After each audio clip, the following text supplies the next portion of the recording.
മാംഗല്യസൂത്രം ഭാഗം 21. കല്യാണത്തിന് വേണ്ട ഒരുക്കങ്ങളെല്ലാം വളരെ തകൃതിയായി നടന്നുകൊണ്ടിരുന്നു. അങ്ങനെ നാളെയാണ് കല്യാണം. ചെറിയ രീതിയിലായതുകൊണ്ടും ഓഡിറ്റോറിയത്തിൽ വെച്ച് ഫംഗ്ഷൻ നടക്കുന്നതുകൊണ്ടും തലേദിവസം അനുവിൻ്റെ വീട്ടിൽ പരിപാടികളൊന്നും ഉണ്ടായിരുന്നില്ല. അനുവാണെങ്കിൽ മെഹന്തി ഇടുന്ന തിരക്കിലാണ്. അവളുടെ കൂട്ടുകാരി ആയിഷയാണ് അവൾക്ക് മെഹന്തി ഇട്ട് കൊടുക്കുന്നത്. കാശിയാണെങ്കിൽ വീഡിയോ കോളിൽ അനു മെഹന്തി ഇടുന്നതൊക്കെ നോക്കിക്കൊണ്ടിരിക്കുകയാണ്. എന്നാൽ ശരി കാശിയേട്ടാ, ഞാൻ പിന്നെ വിളിക്കാം, ഇതൊന്ന് കംപ്ലീറ്റ് ആക്കട്ടെ എന്നവൾ പറഞ്ഞ് ഫോണ് കട്ടാക്കാൻ നിന്നതും ഓക്കെ ഡി, എനിക്കും കുറച്ച് പരിപാടിയുണ്ട്, ഓഡിറ്റോറിയം വരെ ഒന്ന് പോകണം, ഒരുക്കങ്ങൾ എവിടം വരെ ആയെന്നൊന്നറിയാൻ, ഞാൻ നിന്നെ നൈറ്റ് വിളിക്കാം, കാശി പറഞ്ഞു. ഓക്കെ കാശിയേട്ടാ, ബായ് എന്നവൾ പറഞ്ഞ് ഫോൺ കട്ട് ചെയ്തു. അങ്ങനെ മെഹന്തി ഇടലും പരിപാടിയൊക്കെ കഴിഞ്ഞ് ക്ഷീണം കൊണ്ട് അനു ഉറങ്ങിപ്പോയിരുന്നു. ഫോൺ റിങ് ചെയ്യുന്ന സൗണ്ടായിട്ടാണ് അവൾ ഉണർന്നത്. പെട്ടെന്ന് തന്നെ അവൾ ഫോണെടുത്ത് ടൈം നോക്കി. ഈശ്വര, 7 മണിയായോ?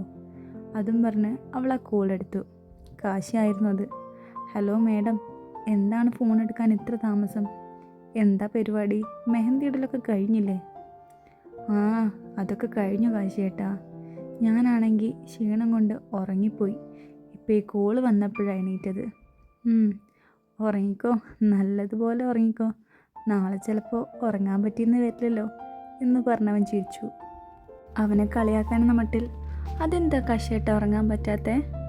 അപ്പോൾ മറുപടി പറഞ്ഞു, നാളെ ഇങ്ങോട്ട് വാ മോളെ, ഏട്ടൻ കാട്ടിത്തരാം എന്നവൻ പറഞ്ഞത് കേട്ടതും ഒന്ന് പോ കാശിയേട്ട എന്നവൾ പറഞ്ഞെങ്കിലും നാണം കൊണ്ട് അവളുടെ മിഴികൾ കൂമ്പിയടഞ്ഞു.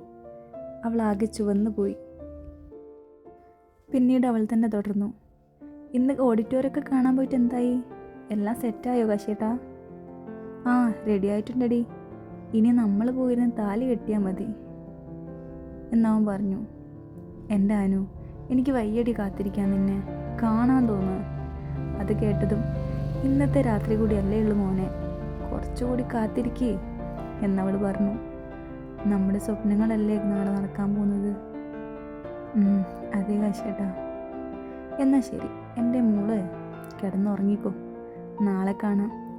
നാളെ ക്ഷീണമൊന്നും ഉണ്ടാവരുത് കേട്ടോ, അതുകൊണ്ട് നേരത്തെ തന്നെ ഉറങ്ങിക്കോ. നാളത്തെ രാത്രി മറക്കണ്ട.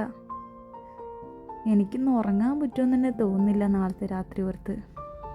എന്നാലും ഉറങ്ങിക്കോ, ബൈ എന്ന് പറഞ്ഞ് കാശി ഫോൺ കട്ടാക്കാൻ നിന്നതും ബായ് കാശിയേട്ടാ, ലവ് യു എന്നവൾ മറുപടി പറഞ്ഞു. അന്നത്തെ രാത്രി അവർ രണ്ടുപേർക്കും ഉറങ്ങാൻ സാധിച്ചില്ല.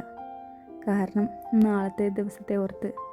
അവരുടെ കാലങ്ങളായുള്ള സ്വപ്നങ്ങളാണ് നാളെ യാഥാർത്ഥ്യമാകാൻ പോകുന്നതെന്നോർത്ത്. പിറ്റേന്ന് കാലത്ത് നേരത്തെ തന്നെ അവൾ ഉണർന്നിരുന്നു.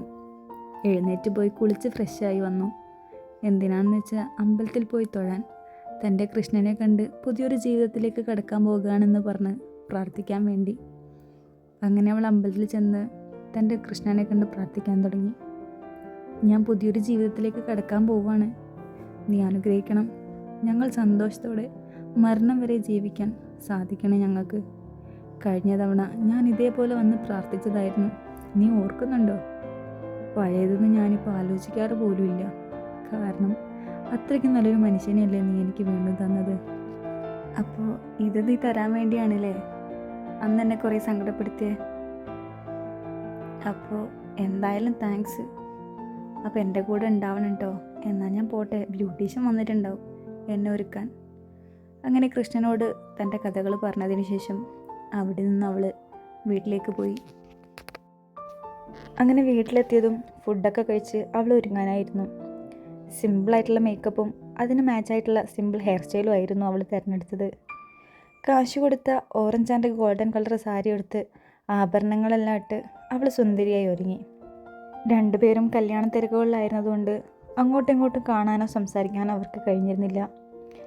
അങ്ങനെ ടൈം ആയതും അനുവും വീട്ടുകാരും ഓഡിറ്റോറിയത്തിലേക്ക് പുറപ്പെട്ടു. ആദ്യം അനുവിൻ്റെ വീട്ടുകാരാണ് അവിടെ എത്തിയത്. ഓഡിറ്റോറിയവും അവിടെയുള്ള അലങ്കാരങ്ങളും കണ്ട് അനുവിൻ്റെ കണ്ണുകൾ തിളങ്ങി. കുറേയധികം പുഷ്പങ്ങൾ കൊണ്ടൊരുക്കിയ മണ്ഡപം. വെൽക്കം ബോർഡിൽ അനാമിക വെഡ്സ് കാശിനാഥൻ എന്ന് എഴുതി വെച്ചിരിക്കുന്നു. അതെല്ലാം കണ്ട് അനുവിനെ ഫോട്ടോ എടുക്കാനായി ഫോട്ടോഗ്രാഫേഴ്സ് കൊണ്ടുപോയി. പരസ്പരം കാണാൻ രണ്ടുപേരുടെ ഉള്ളം തുടിച്ചുകൊണ്ടിരുന്നു. പിന്നീട് കാശിയുടെ വീട്ടുകാർ അവിടെ എത്തി. കാശിയെ അനുവിൻ്റെ ഏട്ടന്മാരെ സ്വീകരിച്ച് മണ്ഡപത്തിൽ കൊണ്ടുപോയിരുത്തി. അനാമികയുടെ വരവിനായി കാശി കാത്തിരുന്നു.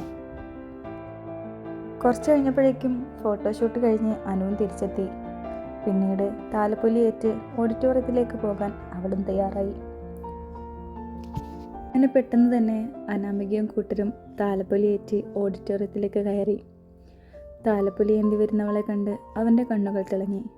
ആ വേഷത്തിൽ അവളൊരു ദേവതയെ പോലെ തോന്നി അവന്. അവളെ ഒന്ന് പുണരാൻ തോന്നിപ്പോയി അവന്.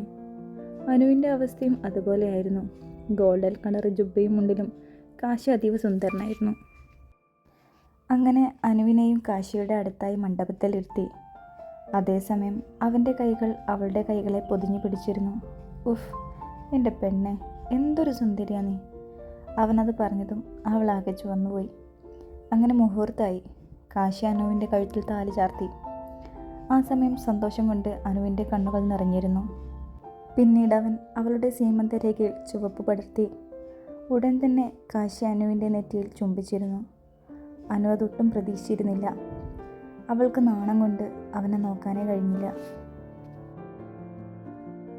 ഇതെല്ലാം കണ്ടു നിന്നവരുടെ ഉള്ളു നിറഞ്ഞു. എല്ലാവരുടെയും ചുണ്ടിൽ ഒരു പുഞ്ചിരി വിരിഞ്ഞു. ഉടൻ തന്നെ അനുവിൻ്റെ അച്ഛൻ കാശിയുടെ കയ്യിലേക്ക് അനുവിൻ്റെ കൈകൾ ചേർത്ത് വെച്ചു. എന്നിട്ട് പറഞ്ഞു, മോനെ, നല്ലതുപോലെ നോക്കണേടാ, ഒരുപാട് അനുഭവിച്ചു തൻ്റെ കുട്ടി. അത് പറയുമ്പോൾ ആ അച്ഛൻ്റെ കണ്ണുകൾ നിറഞ്ഞിരുന്നു. തീർച്ചയായും അച്ഛാ, ഇനി ഇവൾ എൻ്റേതാ, ഞാൻ നോക്കിക്കോളാം എന്നവൻ മറുപടി നൽകി. അങ്ങനെ വിവാഹ ചടങ്ങുകൾ കഴിഞ്ഞു. പിന്നീട് ഫോട്ടോഷൂട്ടായിരുന്നു. ഫോട്ടോഷൂട്ട് എടുക്കുമ്പോഴും രണ്ടുപേർക്കും ഒരു മടിയുണ്ടായിരുന്നില്ല. കാരണം അവരുടെ ഉള്ളിൽ നിറഞ്ഞ സന്തോഷമായിരുന്നു. പിന്നീട് സദ്യയെല്ലാം കഴിച്ചു കഴിഞ്ഞ് അവർ മടങ്ങി. കാരണം വൈകിട്ട് റിസപ്ഷൻ ഫംഗ്ഷൻ ഉണ്ട്. കാശിയുടെ വീട്ടിൽ വെച്ച് തന്നെ ആയിരുന്നു റിസപ്ഷൻ ഫംഗ്ഷൻ. ഇപ്രാവശ്യം യാത്ര പറഞ്ഞിറങ്ങുന്ന സമയത്ത് അവൾ കരഞ്ഞില്ല. കാരണം അത്രയ്ക്ക് സന്തോഷമായിരുന്നു അവൾക്ക്. അത്രയും സുരക്ഷിതമുള്ള കയ്യിലേക്കാണ് അച്ഛൻ അവളെ ഏൽപ്പിച്ചതെന്ന് അവൾക്ക് ഉറപ്പുണ്ടായിരുന്നു. അങ്ങനെ അവർ അവൻ്റെ വീട്ടിലേക്ക് യാത്ര തിരിച്ചു. തുടരും.